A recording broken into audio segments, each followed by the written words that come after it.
fired several rounds, striking the victim at least once in the back and at least once in the right calf. Many people passed the suspect, but he appeared to wait for his intended target. The suspect fled, first on foot, then on an e-bike, and was last seen in Central Park on Center Drive early this morning.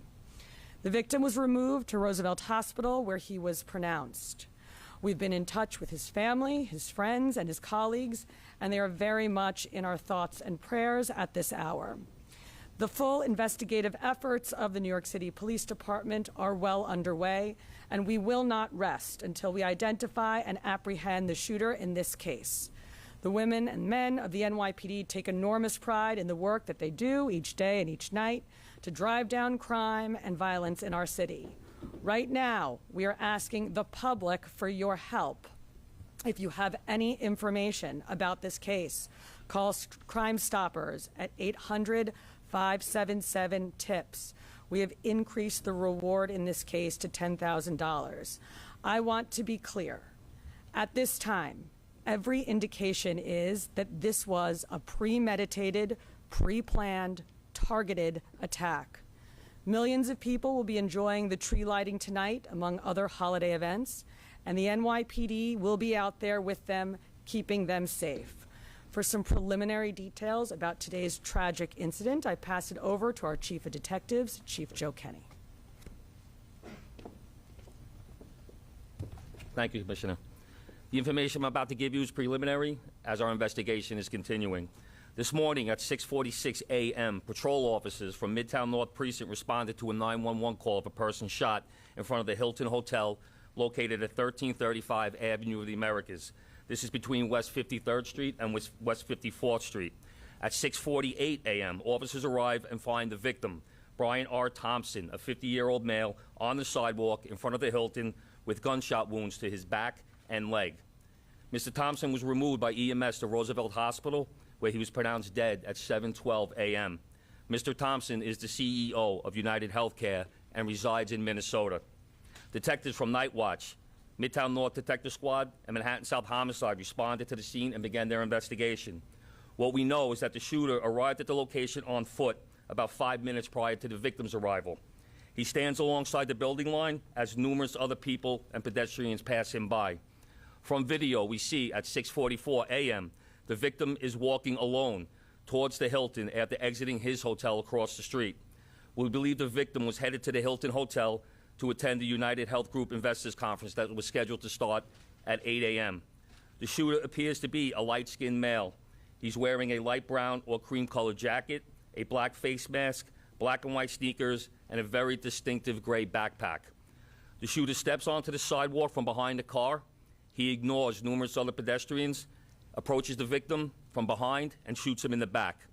The shooter then walks toward the victim and continues to shoot.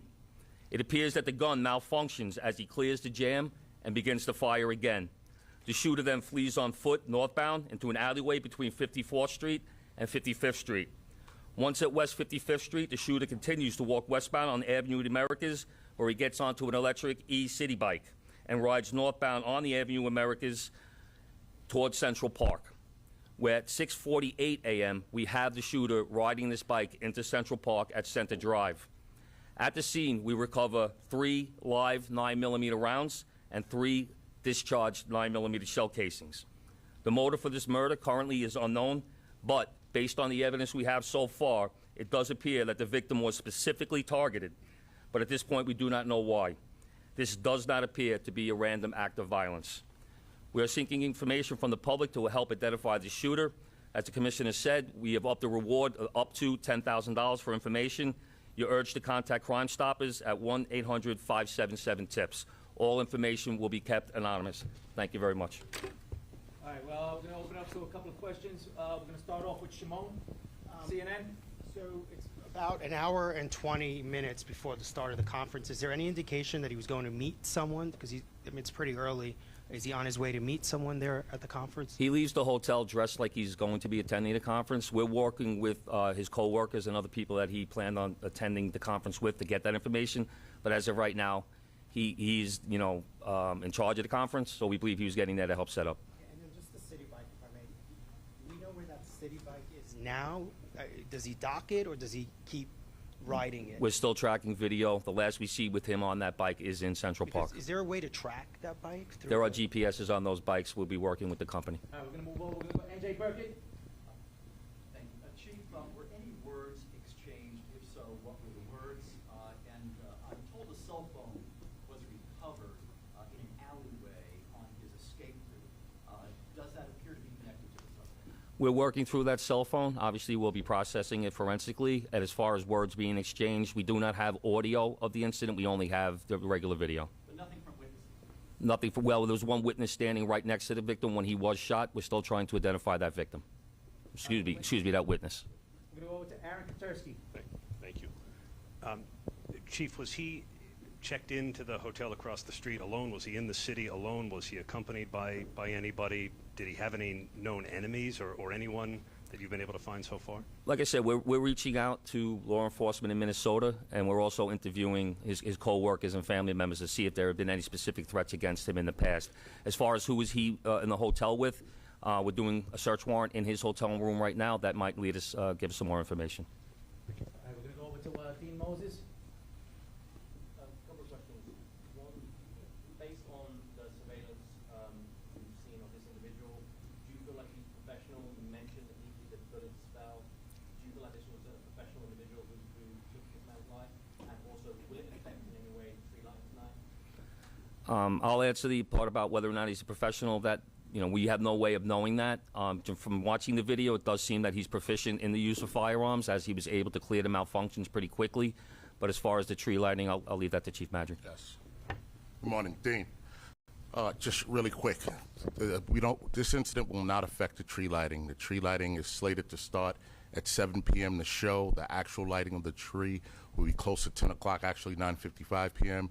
We will have a massive police presence out there around Rockefeller Center from 52nd Street all the way down to 47th Street. We will have plainclothes out there, a plainclothes detail out there. We will have our CRC assets, our Strategic Response Group assets. We will have our Intel Division out there. A lot of assets out there to make sure people can come out and have a good time. And we're going to have additional police officers in the subways as well, so people can take mass transit to make it easier to travel into the city and enjoy the tree. This is a terrible event, but we're going to go on, and people are going to enjoy the tree lighting tonight. All right, we're gonna move over to Marshall Kramer. I wonder if you could tell me, the mayor said that there was evidence recovered at the scene that would indicate that this was not a random event. I wonder if you could tell me what that evidence was. And by looking at the gun, it appears that there's a silencer on the gun. Was there a silencer on the gun? And does this indicate not only that it was premeditated, but this is somebody who knew his way around guns and might have been a professional?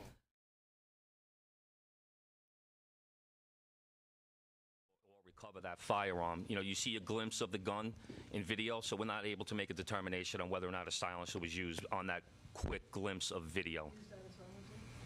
We can't tell from that little glimpse of video. I'm not going to commit to saying that at this time. That would be part of our investigation. And what evidence did you There's a cell phone recovered in the alleyway, and once again, we will process that forensically and see if it comes back to this shooting.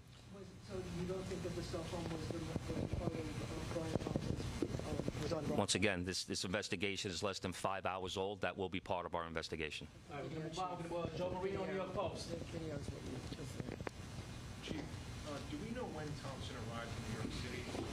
My understanding is he was staying close by to the Hilton, but not at the Hilton. And has anything in the reverse video cameras indicated that these two individuals crossed paths at all? As of right now, based on the current video that we do have, it doesn't appear that they crossed paths, and he arrived in New York on Monday. All right, we're gonna take 2 or 3 more. We're gonna go Rocco, Daily News. Chief, did he typically travel with a security detail? And even though it's early, is there anything to indicate that there had been issues with, let's say, a patient who was denied coverage, either back in Minnesota or more recently, someone who lives here? From speaking to other employees that traveled with him to New York, it doesn't seem that he had a security detail. He left the hotel by himself was walking. Didn't seem like he had any issues at all.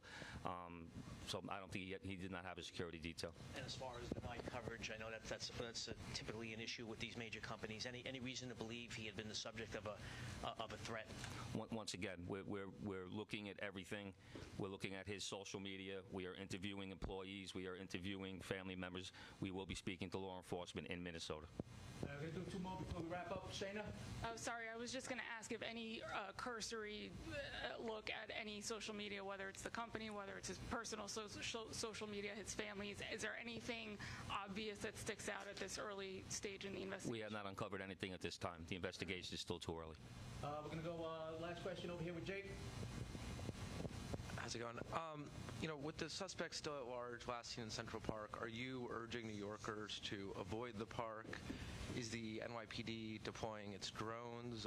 I know they recently started doing that in the park. And then also I was wondering, is there any indication when he gets this City Bike that he's a City Bike member? It's like sometimes if you're not a member, you can pay to use it. I don't know if you're able to tell on surveillance. City, but the chief of detectives will answer the part about the City Bike. But in terms of we're encouraging New Yorkers to go about their daily lives and their daily business, but to be alert. We put the picture out. You're putting the picture out. We want people to take a look. If they see anything suspicious, if they hear anything suspicious, we ask them to call 911, reach out to our detectives. With an incident like this, of course, we put a heavy deployment into Manhattan. We put additional resources out. We have the drones up. We have aviation out. We have K-9 out. When an incident like this happens, we don't spare any expense. We put all of our resources out there to support the chief of detectives' mission and to keep New Yorkers safe. So we will have a massive presence out there around the tree lighting, but throughout Manhattan as well until more information develops and we're able to support the chief of detectives and what he needs to make a quick arrest. As far as where he got the City Bike, we're still working that through. Like I said, we're pulling video from numerous locations, numerous sources, and we have him on our timeline walking, and what we're very fortunate is he has that very distinctive gray backpack on. So we see him on one video clip walking, and then another source of video, him riding that bike. So we don't have video or witness confirmation on how he obtained that bike. Can I just get a cell phone? Do we know if it's related to this?